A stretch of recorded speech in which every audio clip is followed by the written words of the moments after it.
You wake up gasping in a cramped chamber where the stench of rotten straw invades every breath you take, and the cold stone beneath you presses into your spine like an accusation. In the 21st century, you are free. In the 14th, your skin already belongs to another. Your head throbs from the rancid odor. Your tongue tastes the bitterness of fear, and your limbs feel leaden with exhaustion you cannot explain. There is no soft mattress here, only a hard, uneven floor, alive with crawling insects that skitter away as you shift. Outside, the clatter of iron-shod hooves on muddy cobblestones echoes like a distant drum of war. A crack of thunder? No. It is the sound of a life you once knew, dying in your ears. You try to steady your thoughts, but each inhale brings the heavy perfume of dung, decay, and smoke that clings to your nostrils. You want to scream, but realize your voice would be mistaken for madness.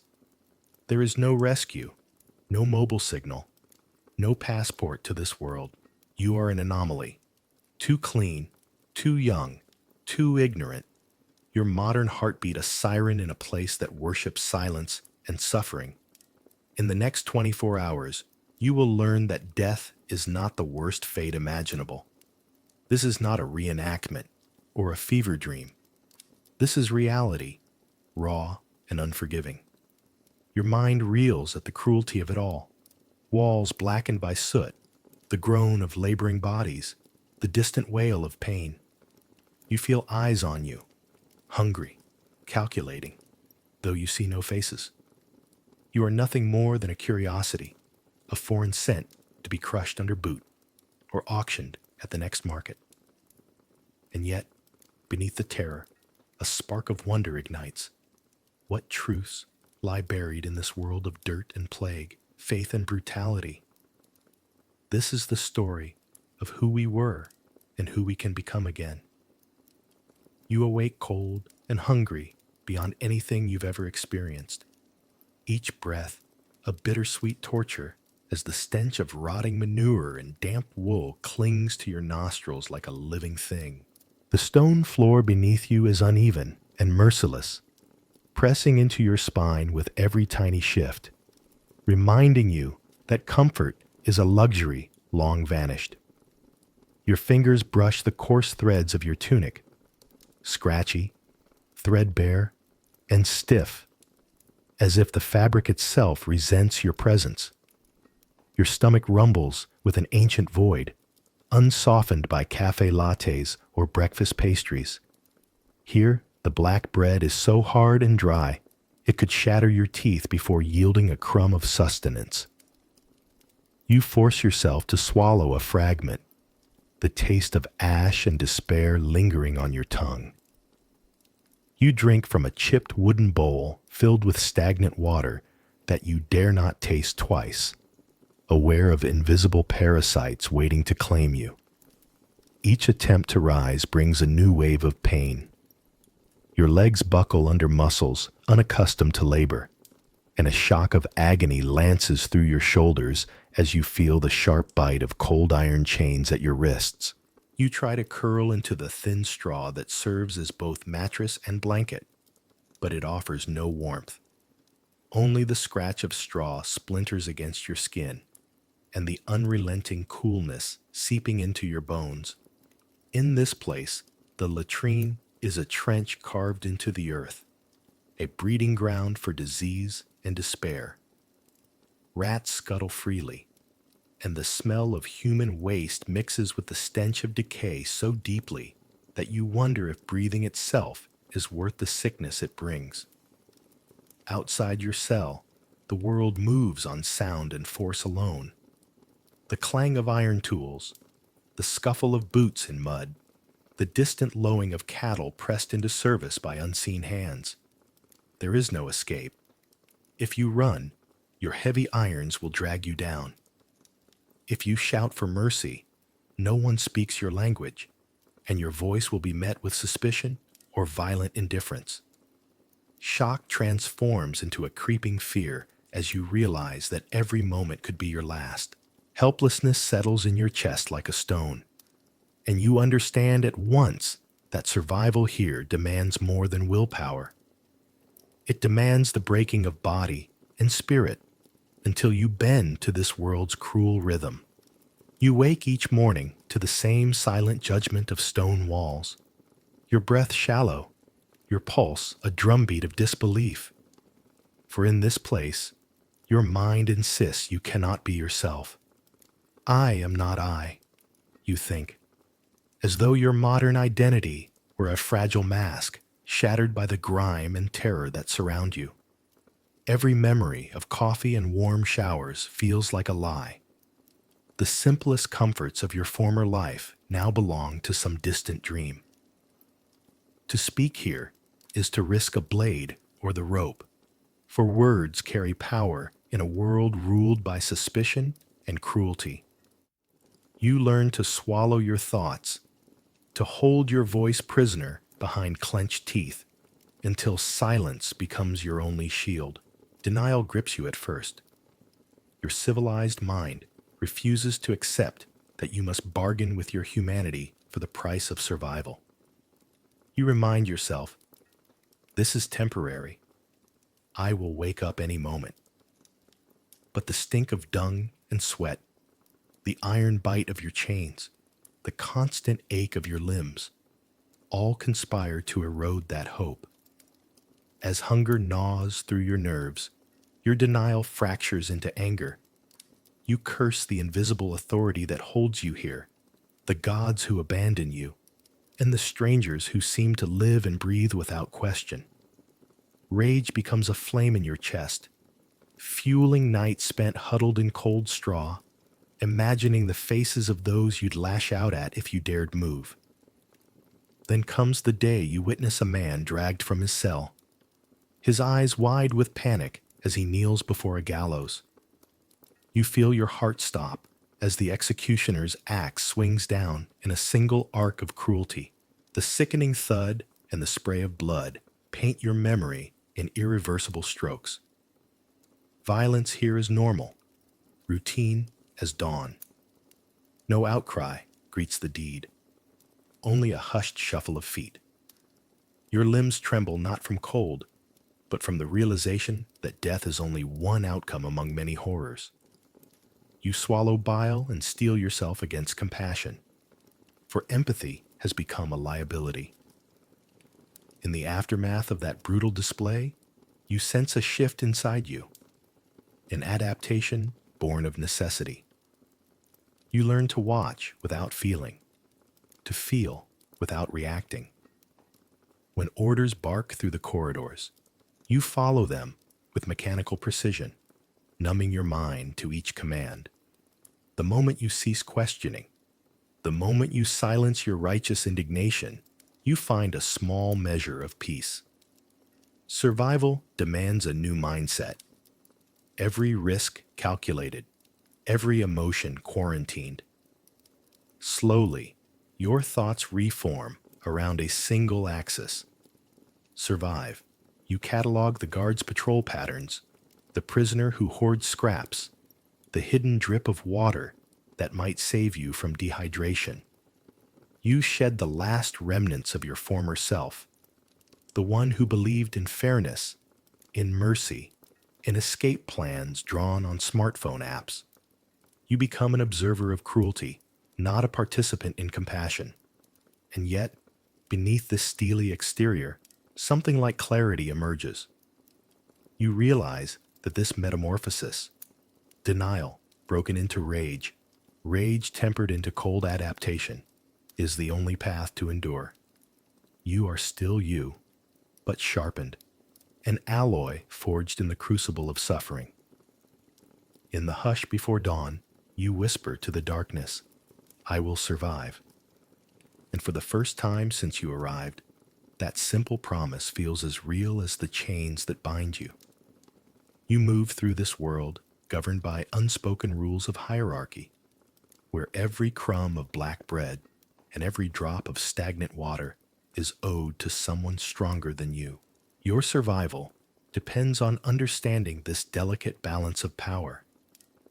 The bowed serfs who live on hope, the guards who enforce silence with a boot to the spine, and the prisoners who scrape out favors in exchange for the smallest mercy. You learn quickly that kindness is a currency, and that every act of goodwill creates a debt demanding repayment.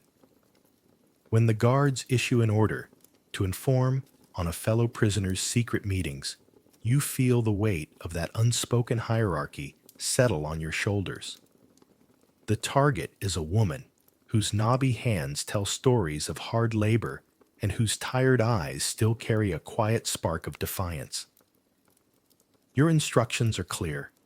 Betray her confidences and earn yourself a share of protection, or remain silent and risk starvation, or worse. Compassion stirs inside you as you consider her plight. You remember her gentle offer of a scrap of bread when you first arrived, and for a moment you see in her eyes the same fear that lives in your own heart. Yet in this world, trust is a liability. You step forward and deliver the guard's words. You sense her shock before she even speaks, and in that flash, you understand the true cost of your decision. Her shoulders slump, and you watch as the fragile bond of empathy shatters before your eyes. Guilt floods you, a burning, suffocating guilt, yet you tell yourself it was necessary. You needed to survive. That night, sleep offers no refuge. You lie on the rough straw, haunted by visions of her betrayal, replaying your own trembling words in the dark. You pace the cell, caught between remorse and the instinct for self-preservation. You realize that in this place, alliances shift like quicksand. Today's friend can become tomorrow's informant, and any show of loyalty can be repaid with a blade at your throat. When a fellow prisoner falls ill and coughs blood, you resist the urge to help. You remember the woman's face and the price you paid for kindness. You turn away, heart pounding as you leave her to her fate. You know your inaction seals her doom, and yet you tell yourself it was the only choice. Mercy here brings only more suffering. By dawn, you are hollowed out, caught in a cycle of compassion turned to guilt that gives way to despair. You understand now that in this harsh realm, trust is fragile, and every relationship is a wager against your own survival. Each breath tastes of betrayal. Each step echoes with the weight of broken bonds, and you find yourself alone amid the ruins of your own humanity. You kneel on the cold stone floor of a dimly lit cell, your knees aching from hours spent bowed in silent confession before the monk whose gentle presence feels like a lifeline thrown in stormy seas. You speak no words. Your shame is too vast, your voice too brittle, yet each tremor in your chest is an admission of sins you cannot name aloud. The monk's steady breath, a quiet drum in the hush, carries the weight of generations who sought mercy here. You feel the grit of straw beneath your fingertips and the thrum of ancient chants vibrating through the walls as he listens without judgment.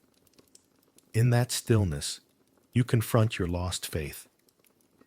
Once you believed in progress and reason, in rights and kindness guaranteed by laws. Now you know how fragile those guarantees are when human cruelty reigns. You taste the ashes of old doctrines on your tongue and realize they cannot sustain you in this world of iron and fear. That night, sleep eludes you, but a vision comes unbidden. You find yourself standing in a moonlit forest, the air thick with the scent of pine and earth, far from stone and blood. Before you stands a figure cloaked in shadow and light, an echo of someone you once were, modern, confident, surrounded by screens and music, safe behind walls and rules.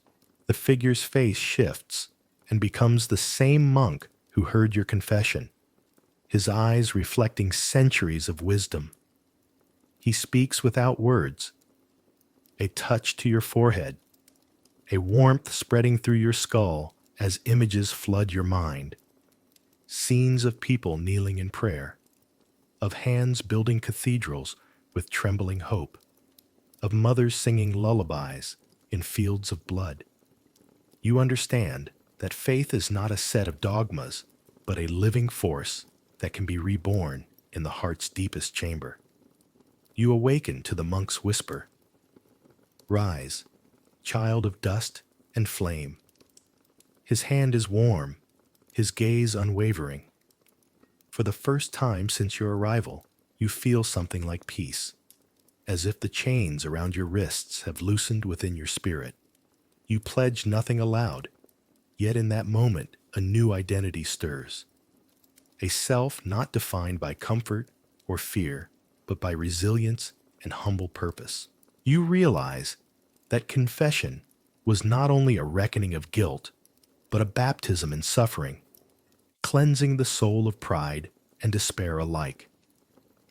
Over the following days, you carry this quiet transformation into every corner of your existence. You no longer flinch at the clang of irons or the sight of blood. Instead, you move through suffering with a steady heart, offering small prayers in the gaps between labor and hunger. You share a crust of bread with a trembling child whose mother lies dying, whispering a blessing learned from the monk's lips. You pause when you see a guard's hardened gaze, meeting it not with fear, but with compassion that surprises even you. Each act, each silent prayer, each moment of courage in the face of cruelty builds this new self from the ashes of the old. You feel the old you slipping away, the one who defined worth by career, by comfort, by fleeting digital applause. That self is gone, dissolved by the crucible of suffering and reborn in the forge of faith found in darkness. You glimpse the horizon beyond these walls, not as a distant promise of rescue, but as a canvas where your newfound identity can shape a better world. You carry the monk's whisper in your bones. Faith is the spark that lights the night. And in that spark, you see your future. No longer a frightened stranger, lost in time, but a pilgrim on a path of mercy and strength, guided by the lessons learned in the cold cell of the 14th century. You wake before dawn, limbs heavy with exhaustion, but something inside you snaps as you hear the guard's mockery drifting through the corridor. Each jibe about your foreign clothes and your soft hands feels like a blow to the gut, another reminder that you are not only a stranger here, but property in a system built on contempt. Today, you decide you will no longer endure this humiliation in silence. You wait for the moment when your captors herded you and the others outside to haul stones for the Lord's new wall. The air is cold, your breath visible in ragged puffs as you shoulder a heavy block of granite. Two guards stand watch, jeering at every falter. Soft hands crack like eggshells, one says, and the other laughs, striking his whip against the empty air. Pain blossoms along your shoulders, sure to leave bruises, but something sharper stabs in your chest. Anger. A choice unfolds in your mind like a splintering branch. You can continue to bear these blows until your spirit shatters, or you can risk everything in a desperate bid for dignity. You glance at the other laborers, heads bowed, bodies bent under the weight of stone and servitude. You know that rebellion here is suicide. Escape is unthinkable. Your legs are still shackled, your voice stripped of mercy. And yet, in that instant, you feel resolve surge through your veins. The alternative, to live daily as a beaten dog, is a sentence worse than death. As the whip cracks again, you drop the block of granite with a hard thud that echoes down the work line. Heads lift, guards freeze mid-laughter.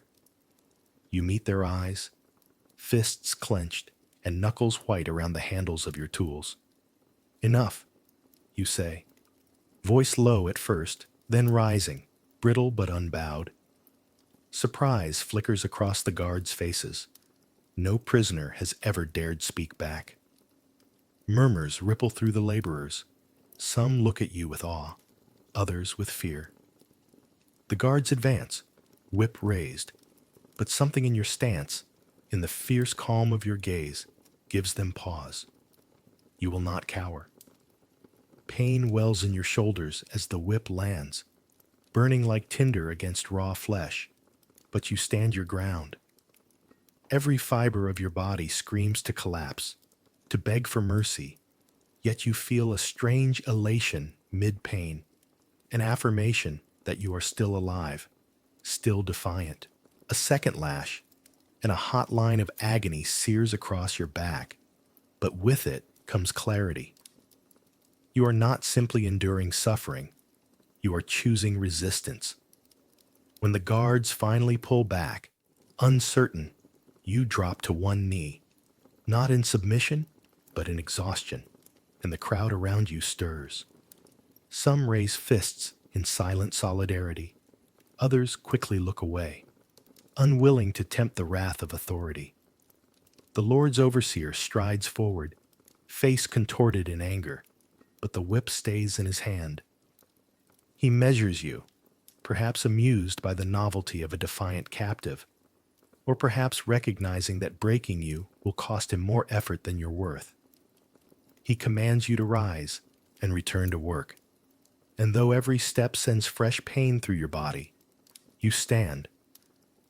You lift the granite block again, this time not as a beast of burden, but as a symbol of your unbroken will. Over the next hours, the ache in your shoulders becomes a badge of honor rather than a mark of shame. Each stone you place carries your determination. You will not be defined by chains or laughter. With every painful movement, you discover a kernel of hope growing inside you. Hope that courage can ignite change, that a single act of defiance can sow the seeds of a larger rebellion, or at the very least, reclaim your battered humanity. By midday, the work is done. You stagger back to your cell under a sky that feels suddenly brighter, though the sun is hidden behind the same gray clouds. The others follow, glancing at you with a mixture of fear, respect, and something akin to gratitude. You realize that in standing up, you awaken something in them as well. Your body may be bruised and bloodied, but your spirit is alight with purpose. You have chosen to fight the daily cruelty, to risk further pain rather than submit in silence. In that choice lies your hope, and from hope grows the promise of true freedom. You begin to notice furtive glances exchanged in the dim light of the corridor and overhear whispered scraps of conversation about the day we break these chains. Curiosity warps into cautious hope as you follow the soft footfalls of a fellow prisoner to a hidden alcove behind the millstone, where a small group huddles in conspiratorial silence. Their leader, a broad-shouldered man named Tomas, speaks of rising up at dusk, overwhelming the guards, seizing weapons, even liberating nearby peasant families to swell their ranks. You feel your heart pound with a sudden thrill. This is the spark you have been searching for, proof that you are not alone in your yearning for freedom. But doubt coils through your chest like a snake. You recall the quick justice meted out to any who speak of rebellion. You remember the woman you betrayed, her pleading eyes still haunting your dreams. Could you really commit to this perilous scheme and trust that no one will crack under torture to reveal your names? Fear gnaws at you, whispering that even within this cell of shared suffering, self-preservation must triumph. Yet anger rises to blistering life beneath your skin. Anger at the guards who whip your flesh, at the Lord who revels in your bondage, at the injustices carved into every stone of this fortress prison. Late that night, driven by a mixture of defiance and desperation, you slip back to the alcove. The conspirators greet you with guarded relief. Every new recruit strengthens their fragile hope. Thomas presses a crude dagger into your hand and describes the plan. At the signal, you will cut the lock on your cell door, rush the guard post, and help secure the courtyard gate. Freedom beckons like a distant dawn. Yet as you stand among these determined faces, each etched with scars and sorrow, you feel the weight of your past betrayals. The dagger in your palm becomes impossibly heavy. When the moment comes, adrenaline surges through your veins, and you join the charge, steel meeting steel, in a clash of desperation. You taste sweat and blood as you strike down a guard, your dagger trembling in your grasp. For a fleeting instant, the world tilts toward victory, but then a cry rings out. Thomas is bleeding at your side, struck by a returning guard's blade. As panic and pain overwhelm him, he utters a name, yours, before fading into unconsciousness. In that heart-stopping moment, you realize the gravity of your choice. Your decision to join this revolt has put innocent lives, and the fragile trust between you and your comrades, on the line. When the fighting subsides and the surviving rebels scatter into the darkness, you find yourself clutching the dagger not in triumph, but in horror. Shame floods you like icy water as you stare at Thomas's still form and the lifeless eyes of the guard you felled. The taste of supposed victory turns to ash in your mouth. You understand now that every act of rebellion carries a human cost, and your path to freedom has crossed through the bodies of those you hope to rally. How many more will you imperil in pursuit of escape? Overwhelmed by guilt and self-reproach, you slip away into the shadows. The dagger's weight, a constant reminder that trust, once shattered, may never be restored. You wake before dawn to the distant tolling of bells, not for worship, but for warning. A pall has fallen over the settlement. Fever siphons life from young and old alike, turning skins yellow and eyes glassy with delirium. The pestilence sweeps through corridors and huts in waves, sparing no one. Guards abandon their posts, either stricken themselves or fleeing in terror. You emerge from your cramped cell into a world transformed by death and panic. Corpses lie where they fell, half buried in shallow pits. The smell of burning flesh mingles with the familiar stench of dung and sweat, creating an acrid haze that stings your lungs. Chaos reigns. Peasants clutch ragged prayer books and shout invocations to saints who no longer answer. Mothers wail for children who will never return. Priests don leather masks lined with herbs and walk among the dying, blessing them with trembling hands. Rumors spread that the plague is divine punishment, or worse, a sorcerer's curse unleashed by secret heretics. In the streets, makeshift tribunals form. Accused witches, lepers, and travelers are dragged before angry mobs.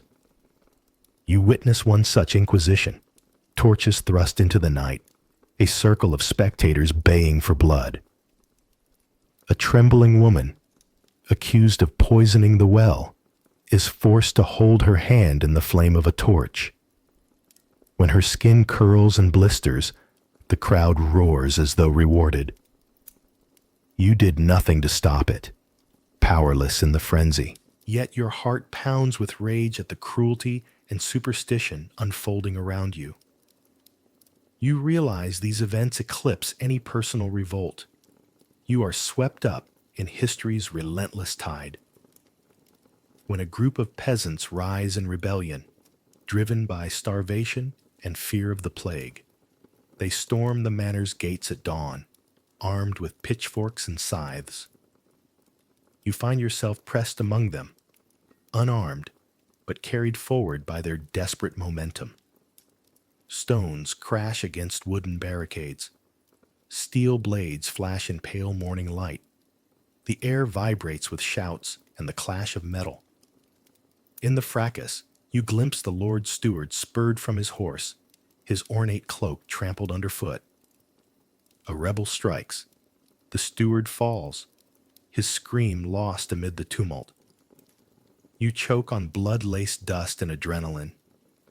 Your fist tightens around a broken plank, and you feel the raw burn of anger, righteous and uncontainable.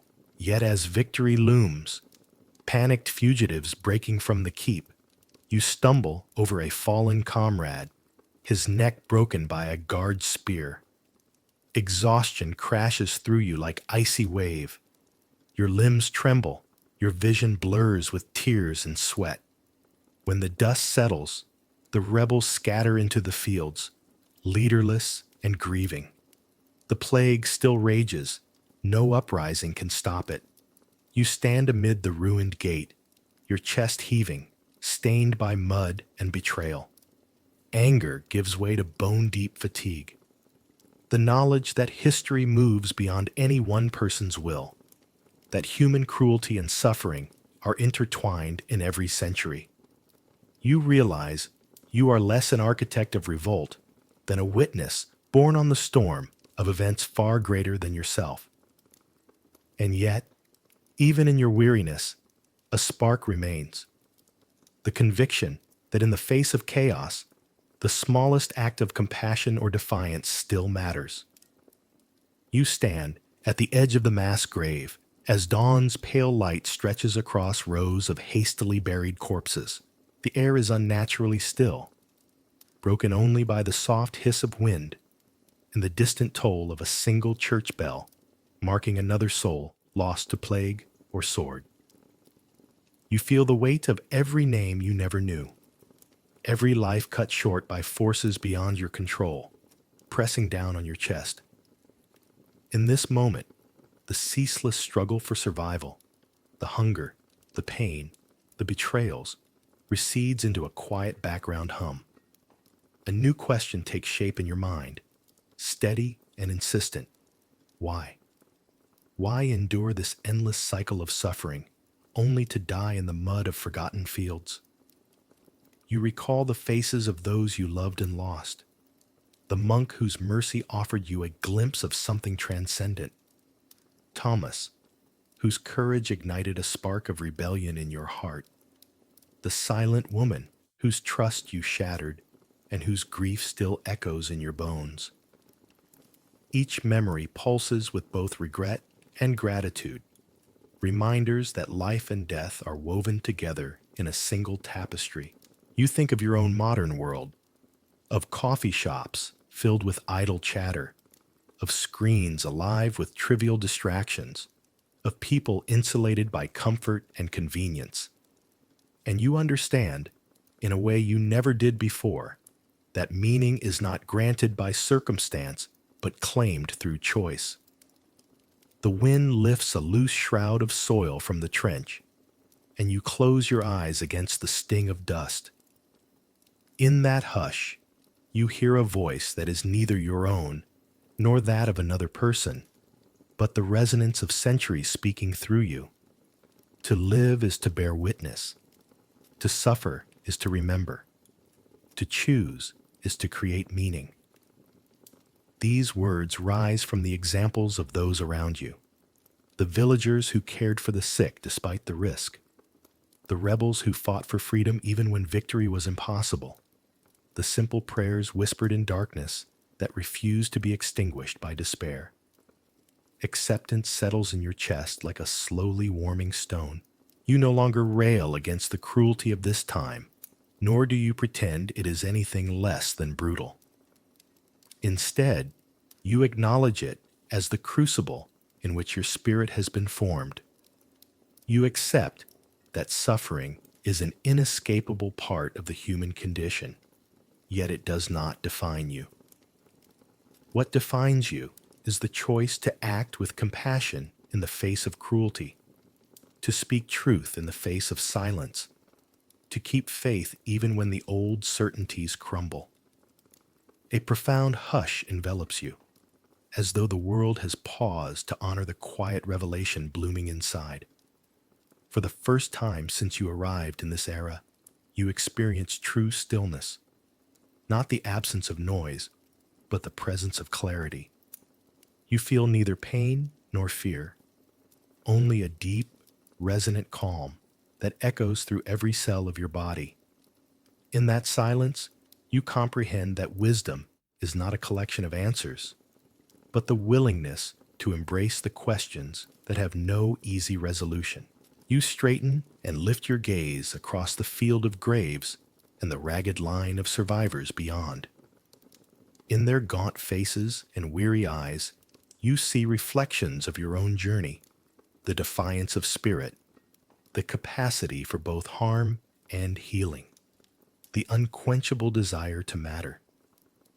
You know now that the smallest acts, a shared crust of bread, a whispered prayer, a stand against injustice, can illuminate the darkest night.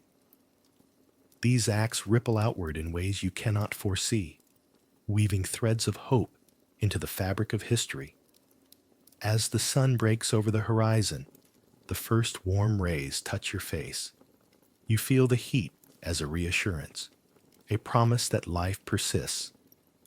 You bow your head in silent gratitude for the breath you draw, the mind that wrestles with meaning, and the heart that still dares to care. You step away from the grave, each footfall measured and intentional, as if laying down a new path for others to follow. You are changed. The fear that once knotted your gut has dissolved into respect for the fragility and resilience of life. The anger that fueled your revolt has melted into compassionate resolve. The guilt for your betrayals has transformed into humble accountability. What remains is a steady purpose, to live with intention, to bear witness to suffering without becoming its slave, and to carry forward the lessons of this brutal age into whatever future awaits you. In this moment of acceptance, silence, and wisdom, you understand that the question, why, has no single answer, only 1,000 small answers found in the bravery of a prayer whispered in the dark, the laughter of a child playing in a courtyard, the shared glance between strangers who refuse to look away. These answers form a mosaic of meaning far more enduring than any empire built on stone or blood. And so you walk on, ready to meet whatever comes next with an open heart and a clear mind, knowing that even in the face of death, life is worth the asking. You stand in the flickering torchlight of the monastery scriptorium, heart pounding so fiercely you fear it might shatter your ribs. Before you lies an ancient parchment, its edges singed and brittle, spread across a rough wooden table. The monk who has guided you here hovers at your side, his face illuminated by the same trembling glow. You came seeking solace, a place to mend your broken spirit, but tonight you will confront a truth that fractures your very soul. For weeks, you felt the tug of home, a phantom thread woven through every breath and heartbeat, a longing that transcends time. You remember warm electricity humming through your fingertips, the rush of wind on a highway, the murmur of voices in crowded cafes, and always the question, can I return? Until now, you believed yourself bound to the 14th century, condemned to survive or perish in its relentless grip. But here, in this hushed sanctuary of ink and vellum, you discover a map. No mere geographic chart, but a diagram of ley lines, celestial alignments, and cryptic symbols that promise a passage between worlds. Shock paralyzes you. The parchment details a ritual, the alignment of moonlight through a rose window, the chanting of ancient names at the zinc door of the nave. It describes a moment when the veil between centuries thins, when a soul anchored to one era might slip back home. Your breath catches in your throat as you trace the lines on the map, lines that curve and converge on a point marked with your own name, translated into Latin so meticulously it could only have been prepared for you. You whirl to the monk. His eyes are solemn, his gaunt face lined with both pity and resolve. "This knowledge is a gift," he whispers, voice echoing against stone, "but the price is steep." Your hands tremble. What price? You manage, though dread already coils tight around your gut. He draws a deep breath. To activate the passage, you must offer your blood. Not merely yours, but the blood of the one who taught you faith, who showed you mercy. The bond between teacher and disciple must be broken. The soul of your closest ally sacrificed so that yours may cross the gulf. The world tilts. You stumble back, eyes fixed on his face, as if you hardly recognize him. Memories flood in. His gentle hand on your shoulder when you confessed. His steady murmur of prayer that unclenched your heart. The warmth of his candle-lit presence that kindled hope in your darkest hours. You cannot, will not, betray him. Yet the parchment stares up at you, a promise shimmering in the golden ink. Return, return, return. Your mind races through impossible choices. In one vision, you complete the ritual, the moonlight slicing through stained glass, your blood mingling with his on the cold stone floor. And then you awaken in a modern hospital bed, the beeping of machines familiar and comforting. You see your friends' faces around you, the sterile white walls, the relief flooding your chest as you whisper, "I'm home." But there is no monk beside you, no gentle voice to guide the dying, no sanctuary for those who have nowhere else to turn. In another vision, you refuse. You tear the map to shreds, lashing out in fury and grief, the parchment crumbling in your hands like ash. You stay here, bound to this age and its cruelties, but alive to minister to the suffering, to carry forward the lessons of sacrifice and compassion. You see yourself by a sickbed, holding a child's hand as fever ravages small limbs. You see yourself in the marketplace, offering bread to the hungry. You see yourself kneeling at the mass grave, whispering prayers that echo through the centuries. Shocked tears blur your vision.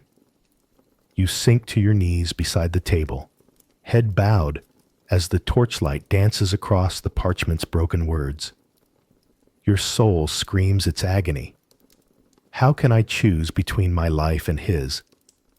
Between the past that haunts me and the present that needs me? Betrayal tastes like ash on your tongue. To sacrifice another for your own freedom, it is a sin so profound that it might consume you more surely than any plague or whip. The monk crosses to stand before you, eyes glistening. "The choice is yours," he says softly. "No one can bear it for you." His hand hovers over your shoulder. You flinch, uncertain whether you want his comfort or to push him away. The silence that follows is heavy with the weight of centuries. Your mind spirals through memories of every act of mercy he offered you. The fresh water, the prayer at your side when you wept, the knowledge that faith could be reborn even in the darkest of ages. Each recollection is a plea. Do not sacrifice me. Yet the map's promise pulses in your memory. Home, home, home, somewhere deep within you, beneath anguish and doubt, a small flame of decision kindles. You cannot betray the monk, not the one who saved your soul when you were drowning in guilt and fear. His life is worth more than your comfort. The ritual, the map, the ley lines, all must burn in the hearth of your resolve. You stand, voice cracking, and press trembling fingers to your chest, over the rhythm of your heart. I choose here, you whisper, meeting his gaze. I choose to stay. Relief, like a sudden downpour, drenches you. Grief crashes through you in equal measure.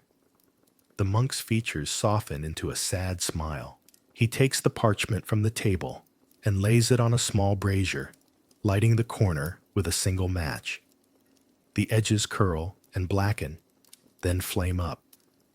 You watch the ritual map turn to ash, its promise dissolved in smoke that drifts toward the cavernous ceiling. As the last ember dies, a cry escapes your throat, part sob, part prayer. The scriptorium is silent, but for the crackle of dying flames and the beating of your own heart. You turn to the monk, voice raw. I cannot harm you. He nods, tears glimmering in his ancient eyes. Then we both live, he murmurs. In that moment, you understand that some sacrifices cannot be made without losing yourself. The shock of truth has shattered any whisper of return. Your soul screams its anguish, then falls into a solemn quiet as the choice settles into your bones. You will remain in this century's crucible, not because you must, but because you choose the path of mercy over self-preservation. In that choice lies a truth more profound than any map. A truth that defines not only who you are, but who you will become.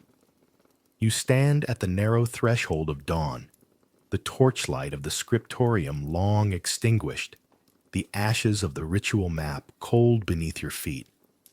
Every choice you have made, each act of defiance, each moment of mercy or betrayal, each prayer whispered in the dark, has led you to this moment of reckoning.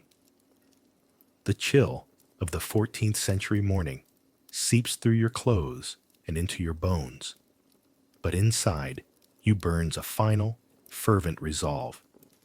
You will neither return home nor abandon those you have come to serve. You will give everything you have, even your life, before you yield to temptation or despair.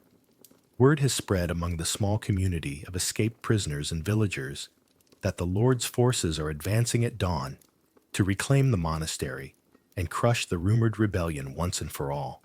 Thomas's ragged band of rebels has gathered at the ancient gate, battered but unbroken, faces streaked with soot and hope. The monk who saved your soul kneels beside you, hands folded in prayer, offering one last blessing. You feel the weight of his mercy like armor around your heart. Beyond the stone arch, you hear the distant clang of metal. Armored knights mounting horses, drawing swords, ready to spill blood in the name of authority. You step forward, sword in hand. The crude blade Thomas pressed into your palm yesterday, its edge nicked and dull, but enough. Behind you, the ragged ranks of survivors look to you, to the modern soul who refused escape, who chose solidarity over self-preservation. Their eyes gleam with fierce trust. You draw a deep breath, feeling every scar of the past weeks, the lash of the whip, the sickness of the plague, the betrayal of that first report, transmute in your chest into one clear purpose: to stand here and face whatever comes, not as a foreign anomaly, but as one of them. The gates swing open under the pressure of many shoulders. The rebels surge forward, a living tide of desperation and courage. You lead the charge, your footsteps echoing on the flagstones, your lungs burning with cold air and emotion. The knights spill through the breach, lances lowered, steel flashing. Chaos erupts. Horses rear, Swords ring. Cries of fear and defiance tear the air. You dodge a knight's thrust, feeling the blade scrape your leather jerkin. Pain blooms red and hot, but adrenaline carries you on. You counterstrike, the blunt sword ringing against a breastplate, and the knight staggers. A comrade at your side falls, blood blossoming on his tunic, and despair gnaws at your heart, but you press on. In the heart of the melee, you glimpse the Lord's steward rallying the cavalry. If he falls, the battle will tip. If he stands, your people will be scattered under horses' hooves. You push through the chaos, every breath a battle cry in your mind. Remember the monk's mercy. Honor the fallen women and children. Forge meaning in this moment of madness. You leap onto a broken cartwheel, rising above the din, and charge him directly. Your sword bites through chainmail. The steward gasps as you knock the reins from his grasp. He falls, and the cavalry hesitates. Around you, the rebels roar, renewed. For a heartbeat, you feel the soaring lift of triumph, the exquisite moment when courage meets fate and the impossible seems within reach. The sound of steel gives way to the roar of victory. Survivors cheer as the knights waver, then break, retreating toward the forest.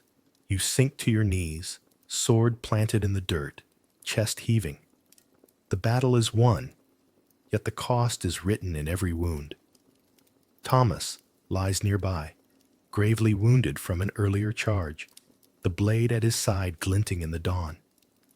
His breathing is ragged. You crawl to him, heart pounding, and press your palm to his chest. The monk rushes forward, tears streaking his soot-smudged face, but it is too late. Thomas's eyes flicker open once, with a spark of pride and farewell, then close forever.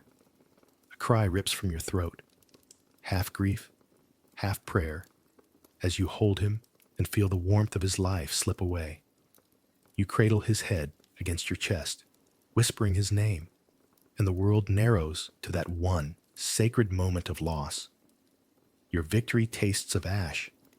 In that collapse, your mind clears. The true sacrifice has been made. You did not flee. You did not betray.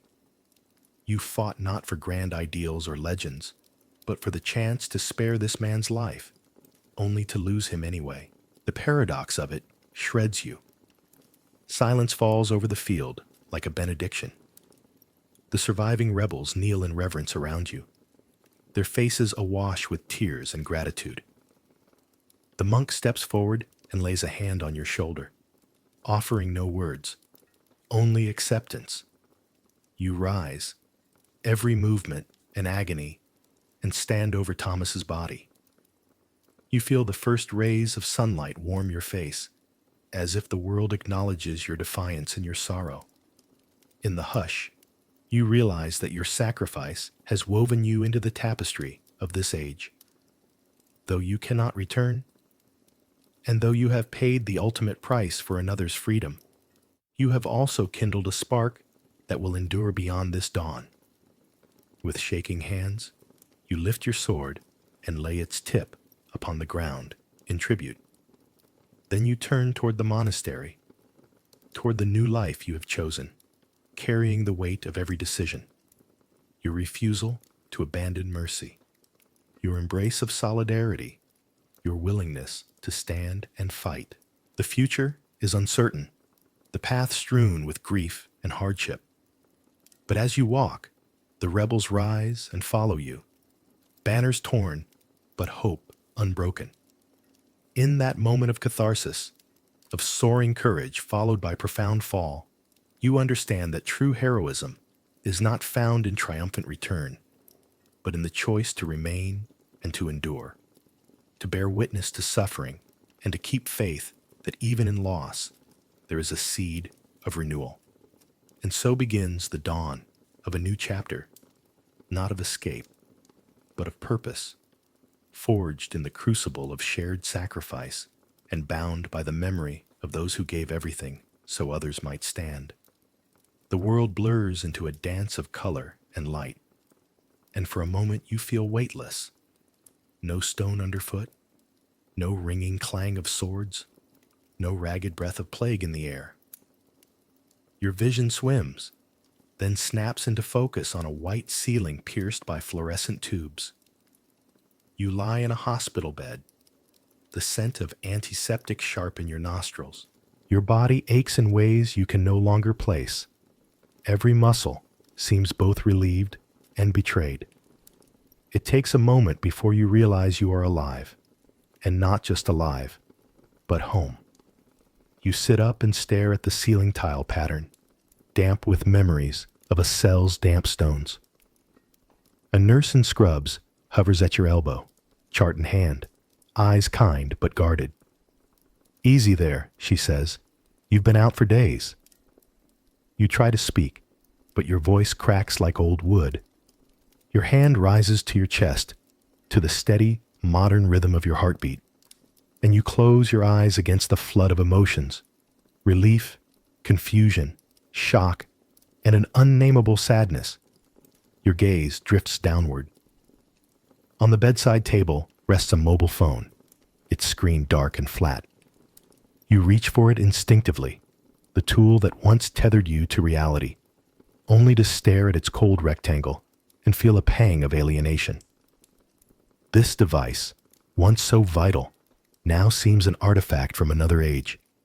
Strange, anachronistic, absurdly delicate. You flex your fingers around it and recall the coarse grip of a sword's hilt, the weight of stone on your back, the sting of whip and blade. A bitter smile ghosts your lips. Which world was the true prison?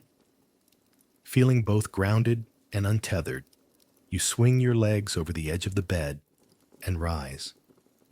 Your feet meet polished linoleum instead of mud and filth, and your legs hold you without chains.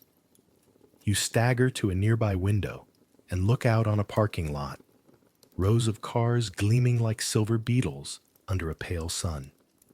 You remember the carts of the marketplace, the horses' flanks slick with sweat, the smell of burning dung mingling with rain. Here, exhaust fumes and asphalt replace all that. But in both, humanity pulses with the same urgency, anxiety, and yearning. You step outside, drawn inexplicably to a coffee kiosk at the hospital entrance. The barista greets you with a practiced smile. You order a simple espresso, your old ritual, the anchor of mornings past, and wait as the machine hisses and gurgles. When you lift the tiny porcelain cup to your lips, you are struck by the taste, bitter comfort, warmth that seeps into your core. You swallow slowly, savoring both the flavor and the profound irony that this humble beverage is now the closest thing you recognize.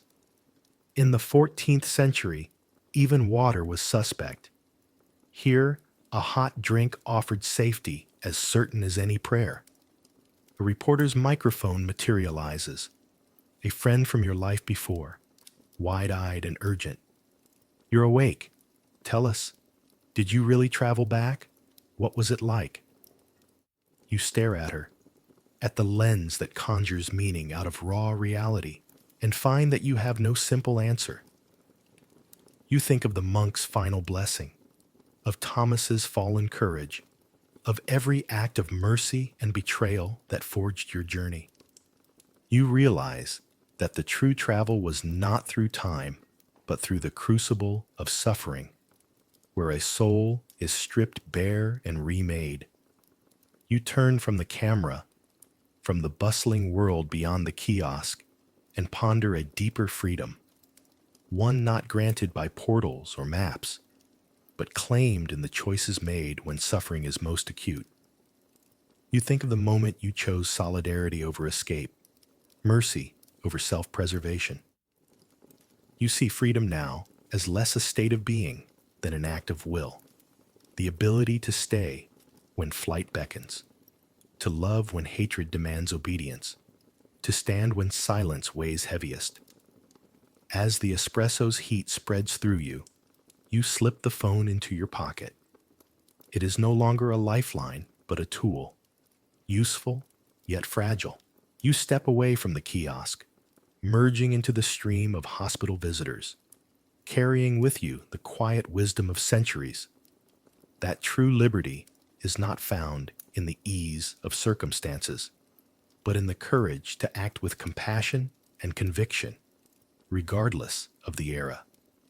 The question, what is freedom, no longer demands an answer, but an unfolding journey, one you will carry forward in each moment, in every choice, anchoring your modern life with the unbreakable bonds of a medieval soul. What makes us human when everything familiar is stripped away? In the silence after suffering, when hunger has stilled our tongues and fear has drowned our tears, we discover that our true nature is neither comfort nor convenience, but the fragile spark of consciousness that refuses to be extinguished. When the body is broken, the mind still reaches for meaning. When the heart is battered, it still yearns to connect. It is in those darkest hours, when stone walls press in, when the air tastes of death, when hope seems a lie, that we choose whether to become monsters or to hold fast to mercy. Our capacity to extend a hand, to share a crust of bread, to offer a whispered prayer in the teeth of cruelty, that is what makes us human. Is it worth remembering horror so we never become its authors? Memory of the plague's ravages, the crack of the whip on raw flesh, the betrayal of a friend. It haunts us so we learn its lessons. Erase the recollection of those agonies, and we risk repeating them, trading compassion for indifference, solidarity for survival at any cost. The scars we bear, both physical and psychological, are a testament that suffering must not be sterilized or forgotten.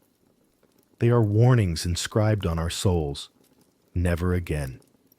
In keeping the memory of horror alive, through stories, through art, through the quiet confession of grief, we forge a wall against cruelty.